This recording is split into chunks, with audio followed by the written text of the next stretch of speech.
Good morning. So I've had a lot of questions about number 41 on your Chapter 8 homework, which is a case study that pertains to the rectal cancer patient who's being admitted to have her ileostomy reversed and for Port-a-Cath removal. And where you're kind of encountering confusion is with the Port-a-Cath removal.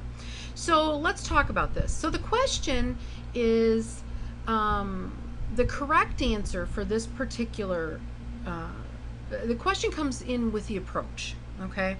And with this particular procedure, the correct approach is external. And a lot of you are wondering, why is it not open? They made an incision, so why isn't it open? So we're going to talk about that for a minute. I'm going to explain to you why external is the correct approach, and I think it will make sense to you, okay? So we're going to look right here. I have highlighted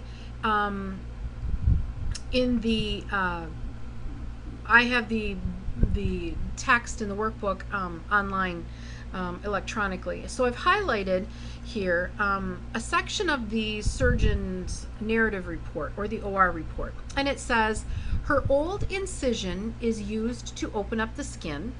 Once we have done this, we carefully dissect down to the Port-a-Cath itself, dissecting along the edges of the Port-a-Cath, and retrieve it. It was not stitched in. The Port-a-Cath is removed. Okay? That's it. That's all they say. So now what we're going to do is we're going to go back to the textbook. All right? And this is the textbook. And I want you to look at this is page 114 of your textbook, and we're looking under the heading of approaches. And if you look at this, this gives you a really, really, really good way to determine what type of approach you have going on. It gives you good definitions.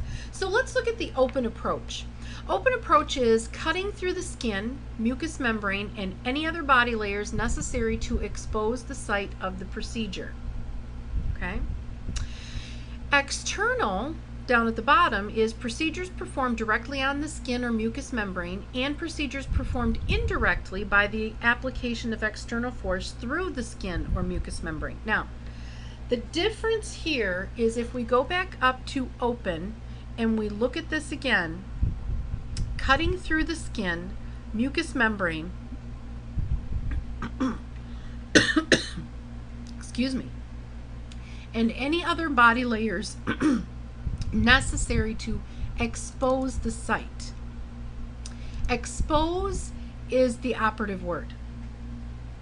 When we are talking about an open approach, we're talking about they're cutting through the layers, and then they are using retractors to pull that apart and look at that site and really expose it. Expose the whole field. When we're talking about an external procedure, they are cutting into the skin, they are cutting into a mucous membrane, but it's just to get to a point so that they can pull something out, because it's kind of gotten, they didn't use stitches to keep that Port-a-Cath in, but your skin will start to grow around it and your body will heal around it and it will kind of hold it in there. So just because they went through the mucous membrane does not define, that is not your defining point of whether or not something is open or external. And just because they went beyond the skin, that's not your defining point. Your defining point is, did they expose a site of a procedure? So did they expose the whole thing so that they had a really, really, really good visual field? No. All they were doing was cutting down in there so they could get to the point where they could just yank that Port-a-Cath right out. I hope that makes sense. If not, let me know. But that should help you a little bit. And I would use these kind of definitions if you can in your textbook. Okay, that will maybe help you determine your approach versus using just the decision tree that you have. You might be able to do both. Okay, use both of them.